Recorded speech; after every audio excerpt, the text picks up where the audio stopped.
You're watching BLACKTREE on TV, only on Soul of the South. Welcome back to BLACKTREE on TV. I'm your host, Alex Hudgens, and I'm glad that you're with us this month because guess what? June is Black Music Month. All month long, we're throwing it back with some of the biggest names in the music industry, and today, we've got a legend for y'all. We sat down with Bill Withers. What was your feeling like when you made the decision that you was going to go participate in the Zaire 74? Well, somebody asked me if I wanted to go, and I was curious, and you know, I could block out that time. You know, in those days, boxing was a lot more popular than it is now. I was telling somebody earlier, the Super Bowl was the second biggest event next to a Muhammad Ali fight.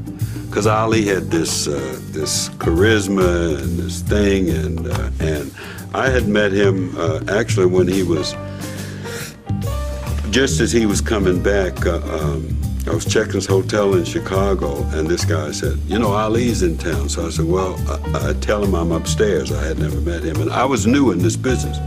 So I wasn't expecting to see him. So somebody knocks on my door, and that was Ali with Kid Gavilan. See, you're too young, but Kid Gavilan was this guy from Cuba, really fascinating boxer.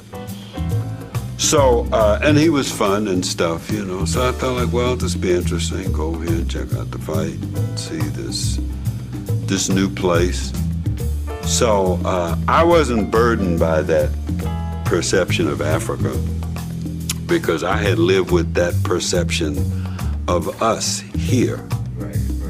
And I was traveled. I had been in the Navy 9 years, so I remember being in Japan, and some of the girls had been told that we had tails.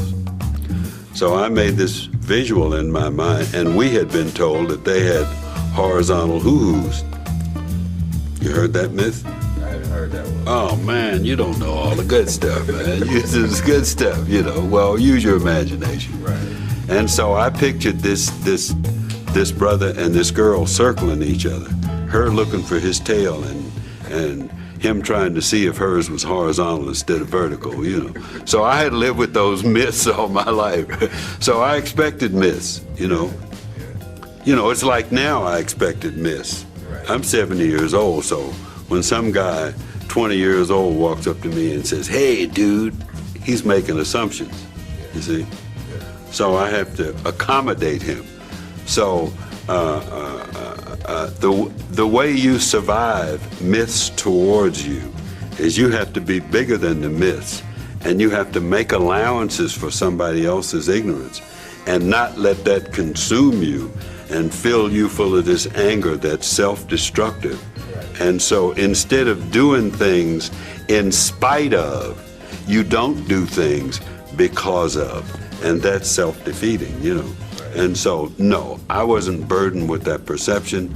I was curious. We were going to stay in the Kinshasa Hotel, and it was more like Miami. Hey, man, what, you in the middle of Africa? Still ahead, what's the craziest thing you've ever done for money? Kevin Hart and Taraji P. Henson share their stories, and it gets a little cray-cray. Don't miss it next on BLACKTREE on TV, your #1 source for urban entertainment and summer fun. You're watching BLACKTREE on TV, only on Soul of the South.